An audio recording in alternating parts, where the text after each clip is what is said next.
Hi, this is Deepak. So, yesterday my podcast got cut off because of a poor network. So, I'm going to finish what I started to say yesterday. Unfortunately, if the network gets cut off again, then I'll have to repeat this tomorrow from Los Angeles. So yesterday, basically, what I was talking about was harnessing the power of synchronicity through a shift in consciousness. And what I'm going to do right now is continue that theme and introduce you to the idea of mantra, of sutra, of the power of the word. So in every tradition, and even in the Judeo-Christian traditions, you've heard first there was the Word, and the Word was with God, and the Word was made into flesh. So if there's a word for anything, then it's part of our human reality, and it's also a human construct. So when I say Fitbit, there's a word that describes this, and it's a human construct. Okay, when I say charger, it describes this, which is a word, charger, and it's a human construct. Same thing, body. Okay, it's a human construct, not body, I said bottle. Bottle is a human construct, right? There's a word for it, and as soon as you know the word, then you know what it is, you can imagine it, you can see it, etc. What people don't realize is the body is also a human construct, this physical body. We have a word for it, and then we say this is a human body. That's a construct. Construct where? In consciousness, in the mind. When you say birth, that's a human construct for a particular activity that starts. And the activity, of course, is thoughts and feelings and images and sensations and perceptions. So every word is a construct. And it's a human construct. And, we may have different languages. We may speak in Spanish. We may speak in English. We may speak in German. But when you translate, and then we all understand what the word means, we can imagine it. And if we see an object, we can say that's what the word means. And so everything that we call everyday reality is a human construct described in words for an experience that is happening in awareness, for an experience that is happening in awareness. That experience could be a mental experience, or which means a thought, an image, an emotion, imagination, memory.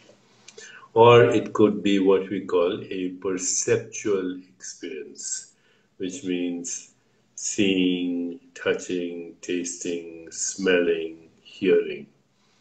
These are perceptual experiences, which we call the physical world, including the physical body. But do realize that these are constructs. So where do the constructs come from? The constructs come from consciousness.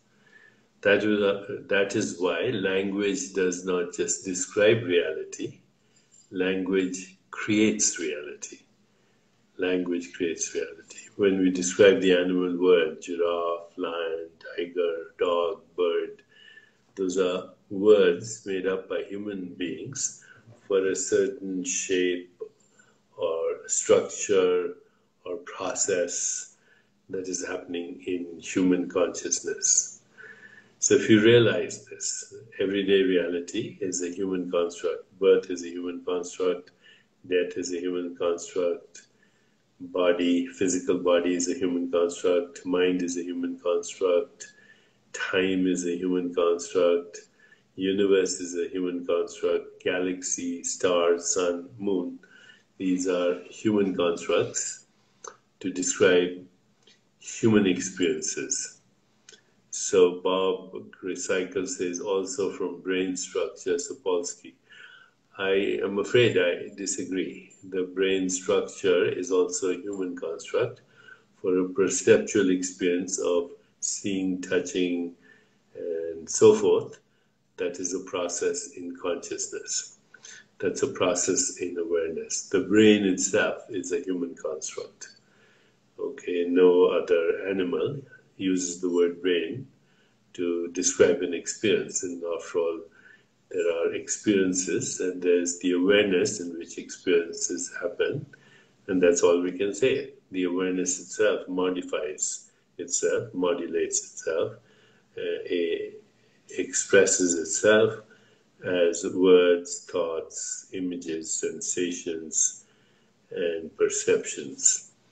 They are modified forms of being or of consciousness or awareness of fundamental reality, which is our core consciousness. Whatever word you want to use for it doesn't matter. Core consciousness, individualized, could be called the soul, universal could be called God, etc., etc. I don't want to go into the different words because, again, the constructs are such, particularly in religion, that they create different mental images, and then those mental images create different perceptual experiences. Let's just agree that everyday reality is a human construct. So now, can we use certain words or mantras or sutras to shift our everyday reality such that it changes our experience of thought, of perception, of feeling, of emotion, and of what we call the world, including our body? Okay, so this is very important now. And let's pursue these 7 magical words, which are could be called sutras or mantras. So the word mantra, of course, is part of our everyday vocabulary. What does it actually mean? Well, man is the Sanskrit word for mind. It's also the origin of the word human, woman. So we are thinking creatures. So man, or mind, represents part of that process of excitation of consciousness. Yes, coffee is a fun human construct. Okay, so man means mind, and mantra, means an instrument of the mind that ultimately takes us beyond the mind. Because the mind is also a construct. What is beyond the mind is ineffable being, timeless being, spaceless being, formless being, invisible being. The invisible that gives rise to the experience of the visible. Okay, so mantra is an instrument of the mind that takes us beyond the mind. And it's usually a word, okay, in Sanskrit. Now, let's go to the word sutra. Sutra is, in a way, the same as a mantra, but sutras are sometimes phrases, like the Yoga Sutras of Patanjali, where in short phrases the entire exposition of yoga is laid bare. The Yoga Vasishtha is a collection of sutras that shift consciousness in the direction of enlightenment or unity consciousness. So right now I'm using the word mantra, sutra interchangeably. Sanskrit phrases or words that could shift our consciousness so that our everyday reality also shifts in the direction of enlightenment, unity consciousness, synchronicity, synchrodestiny. These sutras are explained in great detail in my book, Spontaneous Fulfillment of Desire, which in the Commonwealth countries, England, South Africa, India, etc., was titled Synchrodestiny, and in Latin America it was called Synchrodestino. So let's look at these 7 most important sutras that can shift our consciousness. Okay, the first is Aham Brahmasmi. Aham Brahmasmi. Aham means I am. Brahmasmi means the universe. Aham Brahmasmi. I am the universe. I am the universe. The Sanskrit word for universal consciousness is Brahman. And the Sanskrit word for the universe is Brahmand. So Aham Brahmasmi means that I am cannot be constrained by my physical body. I am cannot be squeezed into the span of a lifetime and the volume of a body. Once again, I am who I am cannot be squeezed into the span of a lifetime or the volume of a body, because the body and the universe are, as I said, constructs for sensations, images, feelings, and thoughts, which are qualia, qualities of consciousness, excitations of consciousness, experiences generated in consciousness, known in consciousness, made out of consciousness, as the great Rupert Spira meditation teacher would say. So the physical body is a collection of sensations, images, feelings, thoughts. The mind is a collection of thoughts and emotions, so is the world. So I am is the entire universe. And this is not meant as a metaphor, this is meant as a deep understanding of reality. Okay, first sutra. The second sutra is Tattvam Asi, Tattvam Asi. I am that, you are that, all this is that, that alone is. So what is that? That is the formless being, that is the infinite being, that is the infinite consciousness, the invisible spirit, which gives rise to reality through constructs. And right now we are only talking about human reality, not crocodile reality or mosquito reality. That's another domain of consciousness that we can also touch upon later. But that is meant to be the formless being.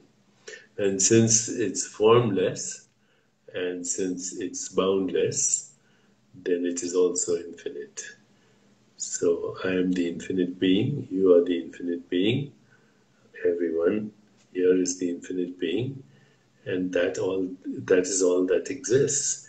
In the infinite being, time is constructed, birth is constructed, death is constructed, even the concept of God is constructed. Because God, the word God, means different things to different people. But the experience, infinite being, Tattvamasi, I am that, you are that, all this is that.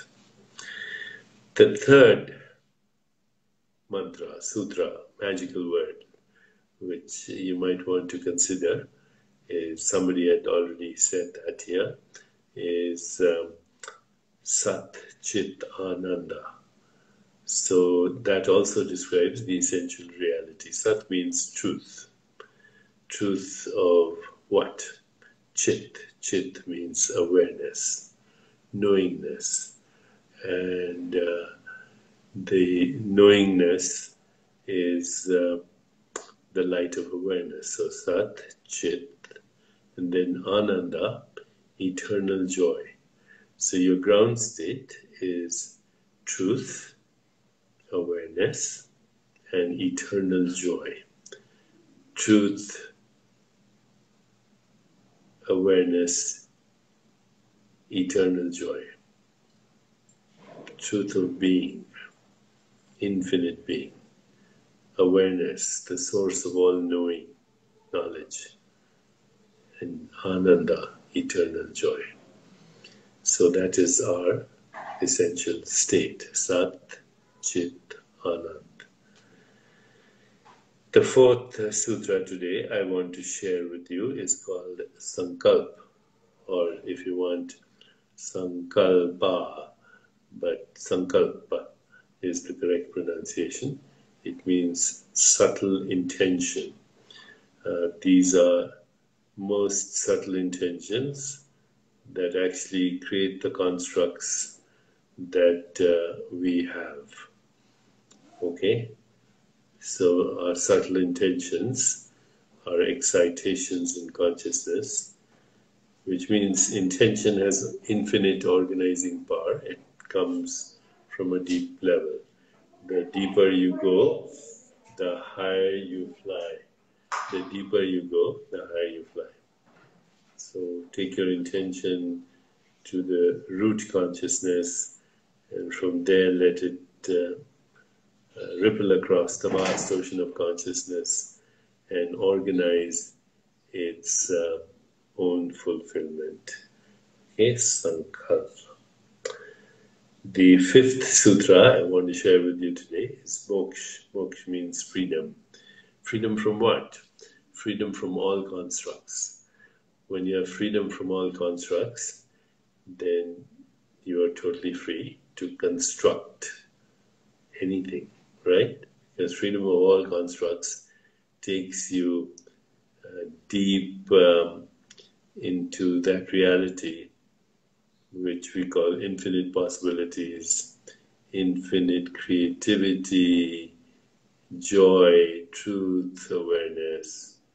So moksha means detachment and freedom from all constructs, particularly freedom from emotional drama that comes about as a result of these constructs.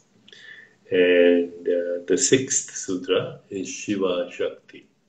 Shiva is the Sanskrit word for pure consciousness. Shakti is the movement of pure consciousness, which is also Prakriti. So Shiva is Purusha, the pure consciousness, the field of possibilities, and Shakti is Prakriti, the movement that creates ultimate reality as perceptual experience from the ultimate reality. So Shiva Shakti also means harmonizing the masculine and the feminine archetypes in our own being, the gods and goddesses in embryo that are gestating within our consciousness and which ultimately want to be born as the experience of reality that we call mind, body, universe. Strength, initiative, movement are inherent in Purusha, which moves as Prakriti, the archetypal feminine, that is beauty, intuition, nurturing, affection, tenderness, and all that makes for a healing body, mind, and ultimately universe. So Shiva sees the universe in Shakti. And this is somebody called Parvata Vardhini Muthu. Yes, Shiva manifests through Shakti. Okay, so Shiva Shakti, and finally I'm going to introduce the seventh sutra or mantra, Ritam. Ritam. It means the harmony, the order of the universe. There's a phrase in the Vedanta, Ritam Bhara Pragya, that if your consciousness is imbued with the order of the universe, then you become part of the order of the universe and you manifest everything through synchronicity, or what we call synchrodestiny, or what we have called meaningful coincidence, the state of grace, divine harmony expressing itself through your mind. Ritam, Mara Pragya. So where can we read them all? In one place. They are in my book, Spontaneous Fulfillment of Desire, and it's also called Synchrodestino in Latin America, Mexico, where I am right now, and in England, Synchrodestiny. So it depends on where you're calling from. Okay, so here are now the 7 universal words for tapping into the universal law of attraction. So you can, as Kat Mamon is saying, become alchemists, creating everything that you call everyday reality. Okay. The first, Aham Brahmasmi. Second, Tattvamasi. Third, Sat Chit Anand. Fourth, Sankalp. Fifth, Moksha. Sixth, Shiva Shakti. And seventh, Ritam. Okay, now I've explained these, and hopefully you can share this with friends of yours on Facebook or elsewhere. And there's a URL here, jayo.com. You can become a member free of charge, and let's start helping each other and helping ourselves through that platform. But also take this link and maybe you can share it with your friends, your family, so that we can all become cosmic alchemists together. And when we do that together, there is hope for humanity. When we do that, maybe we can all move towards a more peaceful, just, sustainable, healthier, and happier world. How about that? Okay, so I'm just going to listen to or take some of your comments now and see if there's anything that I should answer right away. Otherwise, tomorrow from Los Angeles. Maru, good morning from Argentina. Good morning, Maru. Valerie, thank you. We love you. I love you too. Amira, thank you very much. Amira, lots of love. Joanne Cooper, old friend of mine, she says rock on, and she also suggests that we check into jayo.com. Jennifer Davis would tingle in my brain, tingle in your consciousness. Carolyn Grigor, Cosmic Alchemist, love it. Yes, let's all together harness the elements and forces of the cosmos in a way that we can together become cosmic alchemists. Number 4, Sankalp. Sankalp. Somebody asked, how do you spell number 4? Sankalpa.